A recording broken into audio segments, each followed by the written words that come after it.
नमस्कार, मेरा नाम है आयुषी गुप्ता।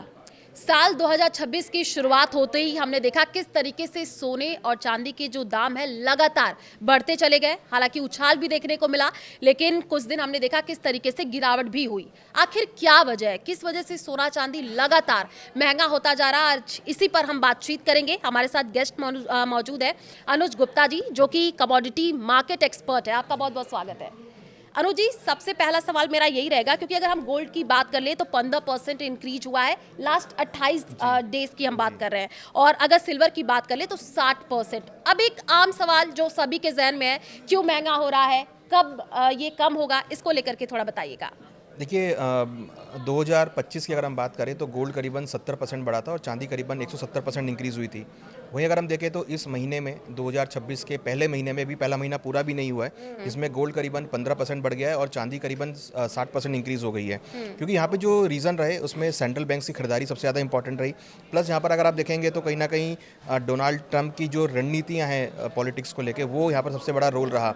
उन्होंने टैरिफ लगाए, जियो पॉलिटिकल टेंशन हुई, वेनेजुएला में आप देखिए टेंशन हुआ, देन उसके बाद ग्रीनलैंड में टेंशन हुआ, अब कनाडा के ऊपर उनकी नज़र है। तो जो जियो पॉलिटिकल कंसर्न्स है वो यहाँ पर मार्केट को सपोर्ट करते हुए नजर आ रहे हैं, जिसकी वजह से हमने देखा है कि गोल्ड और सिल्वर के भाव ऊपर आते हुए दिखाई दिए। इनफैक्ट अगर आप देखेंगे तो यूएस का जो डॉलर है वो यहाँ पर वीक होता हुआ नजर आया, जिसकी वजह से हमने देखा है कि गोल्ड सिल्वर के भाव ऊपर की तरफ आते हुए दिखाई दिए हैं। तो करेंसी में जो वीकनेस हुई है उसकी वजह से गोल्ड सिल्वर को सपोर्ट आता हुआ दिख रहा है। बिल्कुल। क्योंकि अगर हम सोने चांदी की बात करते हैं तो लोग अमूमन इस पर इन्वेस्ट करते हैं। हमने देखा खासकर महिलाओं में जी, तो जी। गजब का उत्साह रहता है कि भाई जैसे ही सोने चांदी के भाव गिरेंगे तो इस पर हम इन्वेस्ट करेंगे, यस, सेविंग होगा। यस। तो आपको क्या लगता है, ये सही समय है इन्वेस्ट करने का? क्योंकि लोगों में कंफ्यूजन है, अभी इन्वेस्ट कर दे आने वाले दिनों में बढ़ जाए।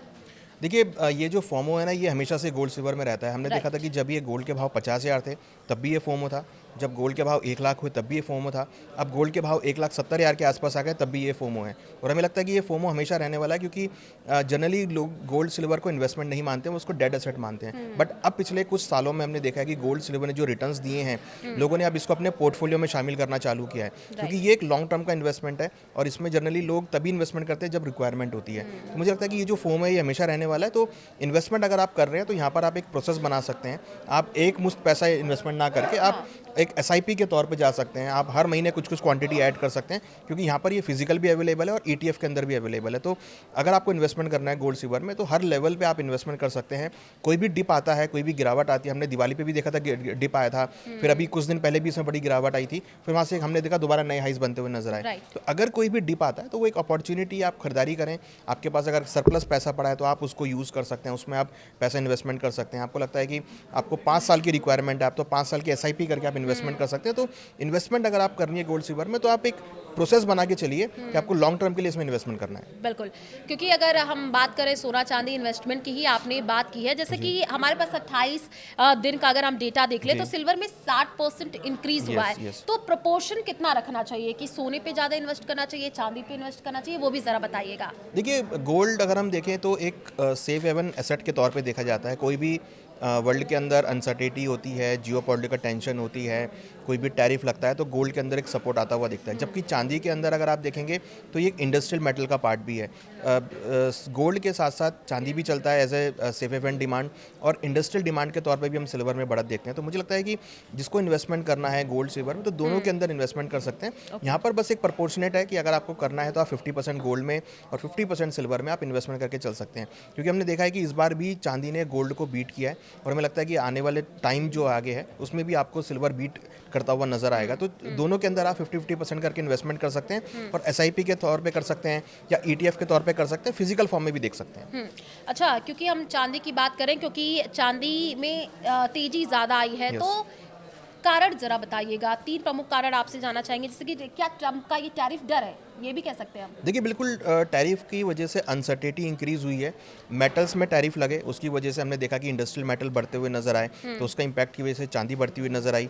चांदी का अगर आप देखेंगे तो मेन यूसेज जो है वो ईवीज में बढ़ता हुआ नजर आया है, सोलर पैनल में बढ़ता हुआ नजर आया है, प्लस एआई चिप्स के अंदर उसका यूसेज इंक्रीज हुआ है। तो जो इंडस्ट्रियल डिमांड सिल्वर की आई है उसकी वजह से हमने सिल्वर को अच्छा खासा सपोर्ट आते हुए देखा। इनफैक्ट अगर आप सिल्वर की डिमांड सप्लाई रेशो देखेंगे तो पिछले अगर आप देखेंगे 3 सालों के अंदर सिल्वर की डिमांड करीबन 30% इंक्रीज़ हुई है, वहीं सप्लाईज़ जो है वो यहाँ पर गिरती हुई नज़र आई हैं। तो डिमांड सप्लाई का जो मिसमैच है वो भी यहाँ पे सिल्वर को सपोर्ट कर रहा है। प्लस जो जनरल यूसेज है कि देखिए गोल्ड महंगा होने की वजह से लोग सिल्वर में शिफ्ट हो गए हैं, सिल्वर की ज्वेलरी में शिफ्ट हो गए हैं, तो जो ज्वेलरी डिमांड है वो भी यहाँ पर सिल्वर को सपोर्ट कर रही है। अनुज जी, आपसे ये भी समझना चाहेंगे क्योंकि जब इन्वेस्टमेंट की आखिर हम बात कर ही रहे हैं, महिलाओं में हमने देखा है कि किस तरीके से सोना चांदी को लेकर के एक अलग का क्रेज होता ही होता है। शादियों के सीजन में भी आप देखिए लोग पहले से ही खरीदना शुरू कर देते हैं क्योंकि अभी सीजन भी आएगा। तो क्या ये समय सही है, इसी टाइम खरीद ले?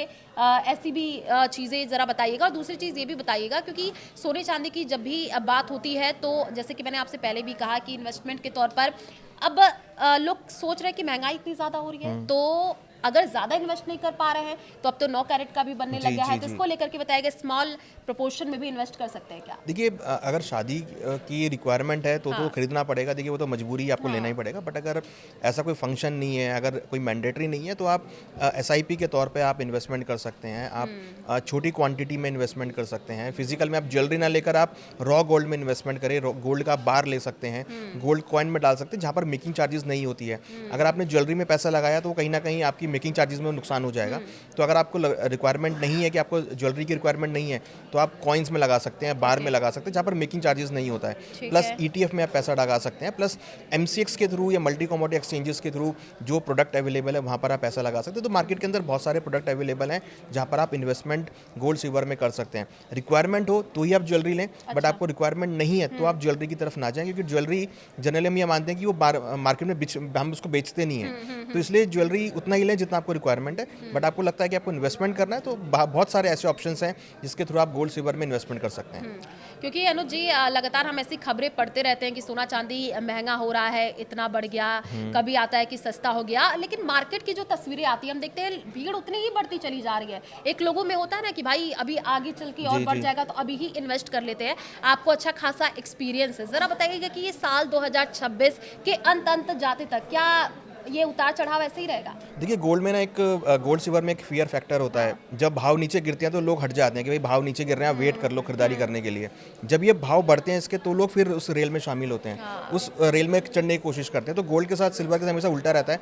अगर भाव गिरेंगे तो लोग वेट करेंगे कि भाव और गिरने दो, बट जैसे भाव बढ़ने चालू होते हैं तो सब लोग उसमें सवार हो जाते हैं। तो ये जो ट्रेंड चल रहा है अभी, गोल्ड बढ़त का ट्रेंड चल रहा है, अभी गोल्ड सिल्वर कंटिन्यूस बढ़ते हुए दिख रहे हैं। और जब तक हमें लगता है कि ट्रम्प साहब हैं, क्योंकि अनसर्टेनिटी बनी रहेगी, टैरिफ बने रहेंगे, जियोपॉलिटिकल टेंशंस बनी रहेगी। उन्होंने अब बोला है कि वो धीरे धीरे यूरोप को एक्वायर करेंगे, तो कहीं ना कहीं एक जियोपॉलिटिकल टेंशन जो है वो यहाँ पर क्रिएट होती रहेगी। तो उसकी वजह से आपको यहाँ पर सपोर्ट आता हुआ दिखाई देगा। प्लस अगर आप देखेंगे तो उन्होंने बोला कि वो फेडरल रिजर्व के चेयरमैन को हटाएंगे, उनको रिप्लेस करेंगे, आगे US के अंदर इंटरेस्ट रेट डाउन करेंगे। तो अगर इंटरेस्ट रेट कम होंगे तो फिर गोल्ड सिल्वर को सपोर्ट मिलेगा। तो मेरे को मन लगता है कि 2026 में भी आपको आने वाले दिनों में ट्रेंड पॉजिटिव होता हुआ दिखाई दे सकता है। और हो सकता है कि आने वाले, अगर हम दिवाली तक बात करें 2026 से, तो आपको गोल्ड सिल्वर के भावों में बढ़त देखने को मिल सकती है। तो हमें लगता है कि आने वाले टाइम तक हो सकता है कि गोल्ड का भाव 1,90,000 या 2 लाख तक हो जाए, और चांदी करीबन हो सकता है कि 4 लाख से लेकर 4.5 लाख तक हो जाए। तो ये लेवल हमें लगता है कि जो आने वाली दिवाली 2026 की दिवाली तक आपको देखने को मिल सकते हैं। अनुज जी, एक और मेरा सवाल रहेगा क्योंकि जिस तरीके से भाव लगातार बढ़ते जा रहे हैं, हमने देखा है कि लोगों में एक डर भी हो गया है। जो आप सोच लीजिए ग्रामीण क्षेत्रों की जो महिलाएं हैं उनमें भी ये रहता है भाई हम कैसे आने वाले टाइम में अपने घर की शादी करेंगे, बेटियों की शादी करेंगे, इन्वेस्टमेंट हमें कर लेना चाहिए। और वो लोग चली भी जाती हैं, खरीदारी करती हैं, लेकिन सोने चांदी की असली पहचान भी बहुत जरूरी हो जाती है। क्या सावधानियां बरतनी चाहिए, कैसे पहचाने सोने चांदी को, जरा इसको लेकर के बताइए। देखिए अब तो हॉलमार्किंग तो सब पे होती है। आप उनका HUID नंबर भी ले सकते हैं, जो ज्वेलरी के ऊपर मार्क होता है, उसको लेकर आप चेक कर सकते हैं कितनी क्वालिटी का है। प्लस आप गोल्ड सिल्वर की ज्वेलरी का सर्टिफिकेट भी आप डिमांड कर सकते हैं ज्वेलर से, जो कि ज्वेलर को देना मैंडेटरी है। कि आप चेक कर सकते हैं कि उस सर्टिफिकेट के थ्रू कि कितना % उसमें गोल्ड है, अब उसमें कितने % बाकी मेटल्स हैं। तो आप उससे क्वालिटी का सर्टिफिकेट भी ले सकते हैं। तो ये एक कस्टमर का राइट है कि अगर आप ज्वेलरी परचेज कर रहे हैं या आप सोना चांदी परचेज कर रहे हैं तो आप उस पर HUID नंबर देखें, या फिर आप दुकानदार से, शॉपकीपर से उसका सर्टिफिकेट भी मांग सकते हैं। क्योंकि उस सर्टिफिकेट में आपको पूरा डिटेल लिखा हुआ आएगा कि कितना कैरेट का गोल्ड आपके पास है और कितनी क्वालिटी का आपके पास गोल्ड सिल्वर है। क्योंकि जो अभी हमारे पास आंकड़े भी आए हैं पिछले साल के मुताबिक, हम देख रहे हैं किस तरीके से 2007 से 2026 तक की बात कर ले, किस तरीके तरीके से 2007 में 10,000 अब जी, 80,000 जी, तक जी, का आप जी, सोचिए जी, जी। इतना उछाल आ गया है। वहीं अगर हम बात चांदी भी की कर ले 2004 में 10,000 3 लाख यस, 3,50,000 तो यस, क्या यस। सोना 1,90,000 तक भी जा सकता है क्या? देखिए, बिल्कुल जिस तरीके से जियोपॉलिटिकल कंसर्न्स हैं, जिस तरीके से सेंट्रल बैंक खरीदारी कर रहा है, जिस तरीके से डॉलर में वीकनेस आ रही है, तो लग रहा है कि ये सेंटीमेंट अभी भी पॉजिटिव रहेगा। हालाँकि बीच में आपको थोड़े बहुत गिरावट आती हुई दिखाई देगी, थोड़े बहुत डिप्स भी आएँगे, तो वो डिप आपको खरीदारी के मौके होंगे। तो अगर आप गोल्ड, सिल्वर में आ रहे हैं, तो आप एक प्रोसेस बना के चलिए कि आप करंट रेट पे भी ले रहे हैं और अगर डिप आएगा तब भी आप उसमें ले रहे हैं, तो आपको अच्छे रिटर्न्स देखने को मिलेंगे और इसमें एक लॉन्ग टर्म आप व्यू बना के चलिए। अब ये मत सोचिए कि आपने आज लिया, कल आपको रिटर्न मिल जाए। अगर राइट, कल मिल राइट। गया, that is a good, but अगर आप एक 4 या 5 साल का रिटर्न बना के चलेंगे, व्यू बना के चलेंगे, तो it will give you a very good returns. अच्छा, कुछ लोग ऐसे होते हैं कि मान लीजिए सोना चांदी खरीद लेते हैं, इन्वेस्ट कर लेते हैं, जी। फिर आगे चल करके उसको तुड़वा करके दूसरा बनवा लेते हैं। तो क्या अभी जो लोग इन्वेस्ट कर रहे हैं, ये चीज़ें भी सही है? देखिए, अगर या आप जिसके पास है, वो अभी इसमें इन्वेस्ट कर सकता है, उसको बेच करके दूसरा इन्वेस्टमेंट अगर करना चाहे? देखिए, ये तो आपकी रिक्वायरमेंट के अकॉर्डिंग, आपको अच्छा। लगता है कि आपको ज्वेलरी चाहिए, तो आपके पास जो गोल्ड पुराना है उसको लेकर आप नया बनवा सकते हैं। आपको लगता है कि भाई रिक्वायरमेंट नहीं है, तो आप उसको चलने दीजिए, क्योंकि ज्वेलरी बनाती है, आप ये मान के चलिए कि आपका जो 10% मेकिंग चार्जेस है वो उसमें डिडक्ट हो जाएगा। ओके। आपकी ज्वेलरी की वैल्यू 10% गिर जाएगी, क्योंकि जो मेकिंग चार्जेस है वो हमेशा लगेगा। तो इसलिए ज्वेलरी आप तभी बनवाइए जब आपको रिक्वायरमेंट हो। ओके। अगर रिक्वायरमेंट नहीं है ज्वेलरी की, तो आप उसको मत बनवाइए, क्योंकि ज्वेलरी बनते ही आपका 10% का डेप्रिसिएशन उसके ऊपर लगी जाएगा, मीन्स मेकिंग चार्जेस की कॉस्ट आपको ऐड हो जाएगी, तो वो आपको फिर नुकसान हो जाएगा। तो इसलिए मैं हमेशा ये कहता हूँ कि अगर आपको ज्वेलरी आप उतनी लो जितनी आपको रिक्वायरमेंट है, रिक्वायरमेंट नहीं है तो आप उसको एज ए रॉ गोल्ड या बार के तौर पे आप रखें, जिसमें आपका मेकिंग चार्जेस नहीं लगता। ओके। अनुज जी, क्योंकि एक मेरा आम सा सवाल ये रहेगा, क्योंकि जी। मैंने अमूमन ये देखा है, क्योंकि गांव क्षेत्र से भी जो कुछ महिलाएं जी। आती हैं उनसे भी बातचीत जब हम करते हैं, तो साफ तौर पर सोने चांदी को लेकर के अभी भी उनमें ये तो सोचिए, शहरों में तो लोग समझ गए हैं कि यस, भाई यस। इस तरीके की चीज़ें हैं, हमें कैसे समझना चाहिए, क्या करना चाहिए, लेकिन जो ग्रामीण इलाके हैं उनमें लोग नहीं समझ पा रहे हैं। उनमें ये डर है कि भाई अभी महंगा हो रहा है, जल्दी जल्दी किसी भी तरीके से खरीद लो। उनके लिए आप क्या कहना चाहेंगे, कैसे इन्वेस्ट करें, कितने प्रपोर्शन में करें, उनको ज़रा बताइएगा। देखिए, एक तो अवेयरनेस होना बहुत ज़रूरी है। अब हाँ। जो सेबी है, जो एक्सचेंजेस को रेगुलेट करती है, वो भी बहुत सारे इवेंट करती है रेगुलेशन को लेके, वो भी आप इन्वेस्टर को देखने चाहिए। बहुत सारी सीरीज़ हैं, आपका चैनल है, ये सब देखना चाहिए, राइट। जिससे कि उनको पता लगे कि भाई क्या मार्केट में भी चल रहा है। प्लस ज्वेलर के पास आप जाएँ तो आप ऑनलाइन उसका प्राइस ज़रूर चेक करें, आप एमसीएक्स के प्राइस को ज़रूर चेक करें कि ओके। क्या रेट चल रहा है, आप इंटरनेशनल प्राइस को ज़रूर चेक करें। प्लस आपको पता होना चाहिए कि आप कितनी क्वालिटी का गोल्ड लेने जा रहे हैं, आप उतनी क्वालिटी का सर्टिफिकेशन लें। प्लस आप जो है नॉलेज अवेयरनेस करें, नॉलेज को समझें कि किस वजह से गोल्ड सिल्वर के भाव बढ़ रहे हैं। तो जब आप ये सब चीज़ लेके जाएंगे तो आपको एक अच्छा माल मिलेगा और आपको एक अच्छी क्वालिटी का गोल्ड सिल्वर मिलेगा। तो ये जो चीज़ें ना, ये बहुत ज़रूरी हैं। प्लस आने वाले टाइम में हमें लगता है कि जो इन्वेस्टर हैं उनको ये भी देखना चाहिए कि कौन कौन से मार्केट में प्रोडक्ट अवेलेबल है, जैसे ETF अवेलेबल है, उनको उसके बारे में नॉलेज होना चाहिए, और फिजिकल भी ले सकते हैं, वो भी होना चाहिए, एक्सचेंज के थ्रू भी आप ले सकते हैं। तो ये सब प्रोडक्ट मार्केट में अवेलेबल है, उन सब का नॉलेज उन इन्वेस्टर को होना चाहिए। बिल्कुल, क्योंकि कीमत क्रॉस चेक करना बहुत Yes, ज़्यादा yes, ज़रूरी हो जाता है, क्योंकि मार्केट है, हम नहीं कह सकते हैं किस तरीके से क्या चीज़ें चल रही हैं। अनु जी, आपसे एक और सवाल रहेगा, कैरेट के हिसाब से सोने की जो शुद्धता है उसको कैसे पहचानें? देखिए, जो 24 कैरेट का गोल्ड हाँ। है वो प्योर गोल्ड होता है। ठीक है। उसके नीचे अगर आप देखेंगे तो 22 कैरेट का गोल्ड है, वो हाँ। भी एक तरीके से प्योर माना जाता है। उसमें कुछ मिक्सिंग होती है, क्योंकि वो उसकी जो फ्लेक्सिबिलिटी उसको वो कंट्रोल करता है। देन 18 कैरेट, 20 कैरेट है, 18 कैरेट है। तो जितना जितना नीचे कैरेट गोल्ड जाता है, उसमें गोल्ड की क्वालिटी जो है, गोल्ड की क्वांटिटी कम होती जाती है। कैरेट का मतलब ये है कि गोल्ड की क्वांटिटी कितनी। 24 कैरेट में पूरा गोल्ड आता है, 22 कैरेट में थोड़ा कम गोल्ड आएगा, बाकी अदर मेटल्स ऐड हो जाते हैं।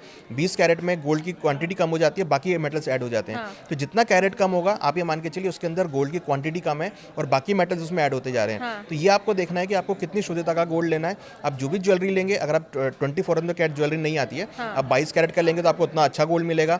अगर आप कम कैरेट का लेंगे तो आपको उतना कम गोल्ड मिलेगा उसमें। हाँ, क्योंकि आप देख रहे हैं किस तरीके से लगातार जो है दाम वो बढ़ते जा रहे हैं, और किस तरीके से लोग इसको लेकर के अब सतर्कता तो बरत ही रहे हैं, क्योंकि जाहिर सी बात है 2026 चल रहा है, और आपने भी जैसे बताया कि किस तरीके से आने वाले दिनों में और उतार चढ़ाव देख सकते हैं।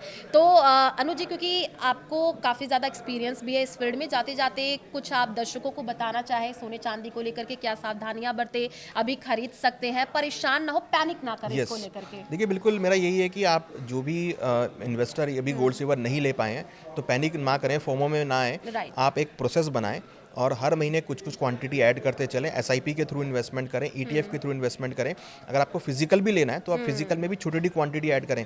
आज मार्केट में 1 ग्राम का भी अवेलेबल है, 5 ग्राम का भी है, 2 ग्राम का भी है, 3 ग्राम का भी है। तो आप अपनी जितनी क्वांटिटी आप डिसाइड कर रहे हैं उतनी क्वांटिटी का आप हर महीने ऐड करते चलें और एक लंबी अवधि का आप ट्रेंड बना के चलें। ये नहीं कि आप सोचिए कि भाई मेरे को कल रिटर्न मिल जाएगा। हाँ। आप कम से कम 3 से लेकर 5 साल का आप इन्वेस्टमेंट करें Patience और रखना पेशेंस जरूरी रखें है, तो आपको हाँ। बहुत अच्छे रिटर्न उसमें मिलेंगे। बिल्कुल। तो देखिए सोने चांदी के भाव में लगातार उतार चढ़ाव देखने को मिल रहा है, लेकिन जो आम जनता में ये भ्रम फैलता जा रहा है कि सोना चांदी महंगा और जल्दी से खरीद लेना चाहिए, सेविंग कर लेना चाहिए, तो पैनिक होने की ज़रूरत नहीं है। हमारे साथ जो मार्केट एक्सपर्ट है इन्होंने यही बताया है, जब आपके पास ज़रूरी हो तो आप खरीदिए, क्योंकि ऐसे उतार चढ़ाव तो रहते ही रहेंगे सोने चांदी को लेकर Yes. के। और इन्वेस्टमेंट को लेकर के भी इन्होंने बताया एसआईपी हम कर सकते Yes. हैं, इससे आप छोटे छोटे प्रपोर्शन में हालांकि आप सेविंग कर सकते हैं, राइट? yes, yes. तो चलिए हमारे इस खास पॉडकास्ट में बस इतना ही। देखते रहिए न्यूज़ 18। नमस्कार।